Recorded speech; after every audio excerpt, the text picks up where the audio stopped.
Mis redadek da vil triwer, gant skolaj diwan kemper.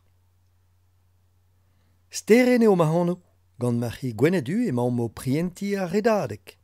Gant t-shirt redadek da vil c'hwezek me zad, on eus grouillet, ma mignon da me, un t-shirt evitant. Neo ket bedez da guzad anean da dadik a da vammik. Ne ve fen ket bet kontant. An dizor, ne ket fall. Ne jom kin met an niveren da ouspenn war ar fons ruflam. Ah, kuzet mat eo, e fons ma armel, din dan ma flankenrul a ma diliad sport. Bemde e ran ur footing gantan. Da ou lagat helmeus, nij a lara ma bleo hir a du gant an avel. Red eo be a prest a ben devez a redadek. A setu perag e ram kemen a strivou? Pio war, marteze e rimpem, 6, 10 kilomet diouz renk?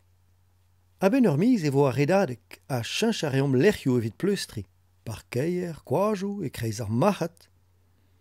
Lakad a ran t-shirt gwenadu varnon, ur vech pelai deus un ti, ur souezaden e rank bea. Red eo din e walc'hi ur vech an amzer, pa ve gleb ar giot, a pri war an eizhou.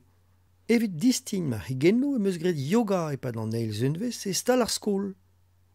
Gwenadu a zele ouzin gant un doare spiciel. Gwenadu, paouez da zele ouzin mosse. Marteze a c'helimredek pel ur c'hoaz. Ha me, ne meus ket pevar fa vel dout. Evit peur e chui ma fleustradek, e meus gret ur meskach etre jim a redadek, en ur ober a bebeil un devez jim hag un devez redek. Hag ar pedervet zizunvez redadek bemde gant Gwenadu, bah, 3 kilomet on eus gret ar vech diver.